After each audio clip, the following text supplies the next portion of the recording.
संसद की बात करते हैं, काफी हंगामा चल रहा है। एक बयान हमारे होम मिनिस्टर अमित शाह जी द्वारा दिया गया बाबा अम्बेडकर साहब को लेकर। आपको ऐसा लगता है कि क्या उसे गलत वे में पेश किया गया है? वो एक कहावत के तौर पर एक बात बोल रहे थे, जिस कहावत के तौर पर बात को बोल रहे थे कि आप जिस तरह से बाबा साहेब भीमराव अंबेडकर जी का नाम रटते हैं, जिस तरह से आप अंबेडकर जी का नाम लेते हैं बार बार अपने अपने वक्तव्यों में, वो आप उनका फायदा उठाने की बात कर रहे हैं। कांग्रेस को वो ये कह रहे थे कि आप समय समय पर संविधान की किताब उठाकर आप लहरा देते हैं संसद के अंदर, या किसी भी जगह पर आपको जहां फायदा नजर आता है वहां संविधान की दुहाई देने लगते हैं। जहां फायदा नजर आता है वहां बाबा साहब का नाम आप ले लेते हैं। तो वो नाम लेने की बजाय अगर आप भगवान जी का नाम रटते तो शायद आपका अच्छा भला हो जाता। वो एक कहावत के तौर पर उन्होंने बात कही थी, और कहावत के अलावा वो कुछ भी नहीं था। बार बार बीजेपी के ऊपर ये इल्जाम क्यों लगाया जाता है कि बीजेपी संविधान को बदलना चाहती है? संविधान में बदलाव लाने हैं, वो देश को स्ट्रॉन्ग बनाने के लिए, मजबूती देने के लिए उनको ये डर था कि अगर बीजेपी आ जाती है तो कहीं ऐसा ना कर दे। लेकिन उन्होंने प्रचारित कैसे किया? हमने 370 हटाई, क्या तान्या वो 370 धारा नहीं हटनी चाहिए थी? हमने तीन तलाक जो थे मुस्लिम महिलाओं के लिए, उनको उस 3 तलाक जैसी अभिशाप से मुक्ति दिलाई। क्या ये कानून में बदलाव नहीं आना चाहिए था? आना चाहिए था। क्या निर्भया गैंगरेप के बाद किसी भी बच्ची को के साथ में दुष्कर्म करने वाले को फांसी की सजा होनी चाहिए? क्या ये कानून नहीं बनना चाहिए था? बनना चाहिए था। क्या आज एक्सीडेंटल केसेस में जो एक्सीडेंट होते ही लोग छोड़कर भाग जाया करते थे, क्योंकि जो भी उनकी मदद करता था कांग्रेस के समय में, ऐसे कानून थे कि मदद करने वाले को ही फंसा दिया जाता था और उसे चक्कर पे चक्कर पुलिस के काटने पड़ते थे। सारी जिम्मेदारी ही केस की उसके सिर पे आ जाती थी। वो किसी की मदद ना करके वो फंस और जाता था। इस तरह के जो कानून बदलने थे, हम तो इस तरह के पॉजिटिव कानून बनाने की बात जो है वो आती है, जो हमने कही थी कि आप हमें एक नंबर ऑफ जो सांसद हैं वो इस तरह से दें ताकि हम अपनी सरकार को सुचारू रूप से चला पाए। लेकिन प्रचार कैसे किया गया? प्रचार किया गया कि तुम अगर बीजेपी आ गई तो आरक्षण खत्म कर देंगे, अगर बीजेपी आ गई तो मुस्लिम जो हैं उनको रहना दुभर कर देंगे, अगर बीजेपी आ गई तो ये हो जाएगा।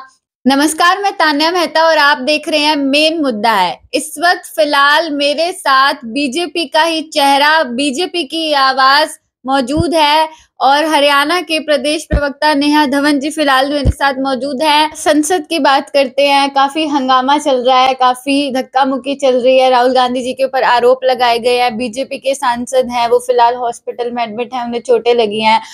एक बयान हमारे होम मिनिस्टर अमित शाह जी द्वारा दिया गया बाबा अम्बेडकर साहब को लेकर। आपको ऐसा लगता है कि क्या उसे गलत वे में पेश किया गया है? उनका कहने का क्या मतलब था और क्या जनता क्या समझे उसको लेकर, क्योंकि लोग काफी ज्यादा नाराज हैं। देखिए तान्या, समझ समझ की बात है। मुझे लगता है कि आज देश की जनता बहुत ज्यादा समझदार हो चुकी है, पढ़ी लिखी है, और इंटरनेट के जमाने में मुझे लगता है कि अच्छा और बुरा, टेक्नोलॉजी हो, साइंस हो, उनके दोनों पहलू हैं। लेकिन आज सोशल मीडिया का जमाना है, और इसमें टेक्नोलॉजी को अगर हम गलत तरीके से इस्तेमाल करें और उससे देश के जनता का नुकसान हो, उसके लिए मैं सरासर आवाज उठाऊंगी। और यहाँ पर कांग्रेस पार्टी, राहुल गांधी और दूसरे कांग्रेस के नेता जो हैं वो सरासर गलत हैं। क्योंकि सदन के अंदर अमित शाह जी ने जो बयान दिया, आप भी नहीं मानेंगी, मैं भी नहीं मानूंगी कि अमित शाह जी कोई ऐसा बयान देंगे कि जो बाबा साहेब भीमराव अंबेडकर जी के खिलाफ होगा या फिर उनके असम्मान के लिए वो शब्द इस्तेमाल होंगे। वो एक कहावत के तौर पर एक बात बोल रहे थे, जिस कहावत के तौर पर बात को बोल रहे थे कि आप जिस तरह से बाबा साहेब भीमराव अंबेडकर जी का नाम रटते हैं, जिस तरह से आप अंबेडकर जी का नाम लेते हैं बार बार अपने अपने वक्तव्यों में, वो आप उनका फायदा उठाने की बात कर रहे हैं। कांग्रेस को वो ये कह रहे थे कि आप समय समय पर संविधान की किताब उठाकर आप लहरा देते हैं संसद के अंदर, या किसी भी जगह पर आपको जहां फायदा नजर आता है वहां संविधान की दुहाई देने लगते हैं। जहां फायदा नजर आता है वहां बाबा साहब का नाम आप ले लेते हैं।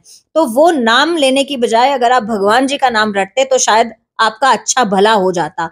वो एक कहावत के तौर पर उन्होंने बात कही थी, और कहावत के अलावा वो कुछ भी नहीं था। उसमें कोई असम्मानजनक टिप्पणी नहीं है। और दूसरी बात, क्या ये सम्मान और असम्मान की बात नहीं है कि आप मेन गेट पर संसद के धरने प्रदर्शन कर रहे हैं, इंटरनेशनल लेवल पर आप बार बार देश की साख को ठेस पहुंचाते हैं, और फिर जहां भारतीय जनता पार्टी के सांसद खड़े थे उन्होंने गेट से साइड में निकलने का रास्ता छोड़ा हुआ था।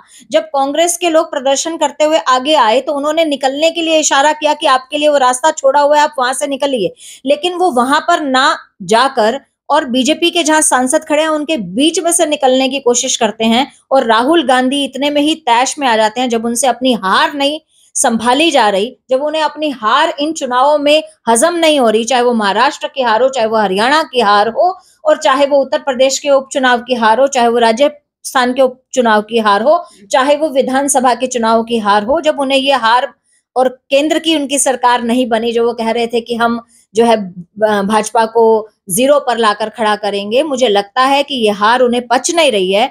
जिसका गुस्सा उन्होंने वहां पर निकाला और सांसदों को धक्का दिया, ये क्या संवैधानिक बात है? क्या ये उनके आत्मसम्मान को ठेस पहुंचाने की बात नहीं है? क्या ये भारतीय संस्कृति और परंपरा के विरुद्ध बात नहीं है? यहाँ पर राहुल गांधी जी के खिलाफ देश में आज नारेबाजी होनी चाहिए थी। राहुल गांधी के इस व्यक्तित्व के खिलाफ जो है आवाज उठनी चाहिए थी। वहां आवाज अपने आप को बचाने के लिए कांग्रेस का सोशल मीडिया, कांग्रेस का मीडिया एआई जनरेट करके उनके वीडियोस निकालकर अमित शाह जी के उनको बदनाम करने का काम कर रहे हैं। क्यों? क्योंकि उन्हें मालूम है कि इस बार राहुल गांधी बुरे फंसेंगे इस व्यवहार के साथ, क्योंकि 2 सांसदों को नहीं 3 सांसदों को चोट लगी है। एक महिला सांसद भी हमारी सामने आ रही हैं जिन्होंने ये कहा है कि राहुल गांधी ने उनके साथ अभद्रता से व्यवहार किया। जब उन्हें पता है कि राहुल गांधी का गुस्सा उनको कंट्रोल नहीं कर पाए वो, और ऐसे व्यवहार के कारण अब राहुल गांधी बुरे फंसेंगे, तो उन्होंने अपने आप को बचाने के लिए ये खेल खेल दिया। इसको कूटनीति कहते हैं, इसको राजनीति कहते हैं, जो वो सरेआम खेल रहे हैं। और देश की जनता, तान्या, बहुत समझदार जनता है। आज देश को कुछ भी बुरा और अच्छा बताने की आवश्यकता नहीं है। हर व्यक्ति समझदार है, हर व्यक्ति पढ़ा लिखा है, और हर व्यक्ति मामले की तह तक पहुंचता है। इसलिए मुझे लगता है कि ये पैंतरा भी राहुल गांधी का किसी काम नहीं आने वाला है। बार बार बीजेपी के ऊपर ये इल्जाम क्यों लगाया जाता है कि बीजेपी संविधान को बदलना चाहती है? आपका मतलब क्या मानना है कि अभी चुनाव जब हुए, लोकसभा के जब चुनाव होने थे, तब भी कांग्रेस के द्वारा यही सबसे बड़ा मुद्दा जो है वो उठाया गया कि अगर बीजेपी आ गई फिर से तो संविधान बदल दिया जाएगा। ऐसा क्यों है? देखिए, डर जो है ना वो इंसान का, वो उसे जीने नहीं देता। कांग्रेस पार्टी इस बात से डरती है कि जो 100 से ज्यादा टाइम उन्होंने बदलाव किए भारतीय संविधान में अपने फायदे के लिए, वो अगर किसी को समझ में आ गए, वो अगर उजागर हो गए और फिर उनको खत्म कर दिया गया, तो सबसे बड़ा नुकसान क्या होगा? कांग्रेस पार्टी को होगा। मैं सिर्फ एक छोटा सा एग्जाम्पल देती हूँ तान्या। हम बोलते हैं कि 50 साल आपने राज किया, आपने राज ही किया, आपने भ्रष्टाचार फैलाया, आपने अपने घर की तिजोरियां भरी।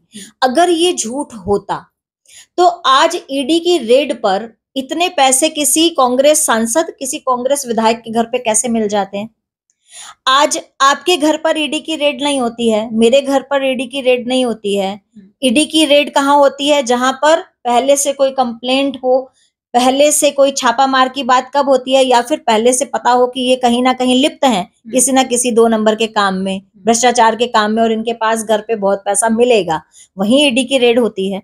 और जब ईडी की रेड होती है, अगर आपने भ्रष्टाचार नहीं किया तो आपके घर में इतना पैसा आता कहाँ से है? और क्या किसी रेड में पैसे नहीं मिले? क्या किसी रेड में सोना नहीं मिला? क्या जमीन के कागजात नहीं मिले? मैं बताती हूँ, हरियाणा में ही जो पूर्व कांग्रेस के विधायक रहे हैं, उनके घर पे, यमुनानगर के विधायक थे, उनके घर पर जब रेड पड़ती है तो उनके घर पर बुलियन सोना मिलता है। बुलियन सोना, तान्या, वो सोना होता है जो केवल खादानों में मिलता है, और वो विशुद्ध रूप से सोना होता है, उसमें कोई मिलावट नहीं होती, और वो सोना केवल सरकारी खजानों में रखा जाता है, वो केवल आरबीआई बैंक में मिल सकता है, वो केवल वो यूज के लिए नहीं आता मार्केट में, वो किसी के घर पर रखना असंवैधानिक है, गैर कानूनी है। वो उस पूर्व विधायक के घर पर क्या कर रहा था बुलियन सोना, वो कैसे बाहर आया, सरकारी खजाने से वो सोना कैसे बाहर आया? तो जब आपकी सरकारें थी, आपकी सरकारों के समय में इतना भ्रष्टाचार हुआ, तभी तो आज सब चीजें उजागर हो रही हैं। तो इसलिए जो संविधान में बदलाव लाने हैं, वो देश को स्ट्रॉन्ग बनाने के लिए, मजबूती देने के लिए, उनको ये डर था कि अगर बीजेपी आ जाती है तो कहीं ऐसा ना कर दे। लेकिन उनने प्रचारित कैसे किया? हमने 370 हटाई, क्या तान्या वो 370 धारा नहीं हटनी चाहिए थी? हमने तीन तलाक जो थे मुस्लिम महिलाओं के लिए, उनको उस 3 तलाक जैसी अभिशाप से मुक्ति दिलाई। क्या ये कानून में बदलाव नहीं आना चाहिए था? आना चाहिए था। क्या निर्भया गैंगरेप के बाद किसी भी बच्ची को के साथ में दुष्कर्म करने वाले को फांसी की सजा होनी चाहिए? क्या ये कानून नहीं बनना चाहिए था? बनना चाहिए था। क्या आज एक्सीडेंटल केसेस में जो एक्सीडेंट होते ही लोग छोड़कर भाग जाया करते थे, क्योंकि जो भी उनकी मदद करता था कांग्रेस के समय में, ऐसे कानून थे कि मदद करने वाले को ही फंसा दिया जाता था और उसे चक्कर पे चक्कर पुलिस के काटने पड़ते थे। सारी जिम्मेदारी ही केस की उसके सिर पे आ जाती थी, वो किसी की मदद ना करके वो फंस और जाता था। इस तरह के जो कानून बदलने थे, हम तो इस तरह के पॉजिटिव कानून बनाने की बात जो है वो आती है, जो हमने कही थी कि आप हमें एक नंबर ऑफ जो सांसद हैं वो इस तरह से दें ताकि हम अपनी सरकार को सुचारू रूप से चला पाए। लेकिन प्रचार कैसे किया गया? प्रचार किया गया कि तुम अगर बीजेपी आ गई तो आरक्षण खत्म कर देंगे, अगर बीजेपी आ गई तो मुस्लिम जो हैं उनको रहना दुभर कर देंगे, अगर बीजेपी आ गई तो ये हो जाएगा। ये डर वाले जो लोग थे, जिनको डर था कि उनकी राजनीति जिन मुद्दों पर चलती है और जिन लोगों पर चलती है, जिन मुद्दों पर और जिन लोगों पर चलती है, उन लोगों से मुद्दे छिन जाएंगे, इसलिए कांग्रेस के लोगों ने डर के कारण ऐसा प्रचारित किया कि हम आए तो कानून बदल देंगे। लेकिन जो कानून आज बनाए जा रहे हैं वो कानून तो बनने ही चाहिए, चाहे वो हमारी सरकार हो और चाहे वो किसी और की सरकार हो। क्या 370 कांग्रेस हटाती तो हम उसे अप्रिशिएट नहीं करते?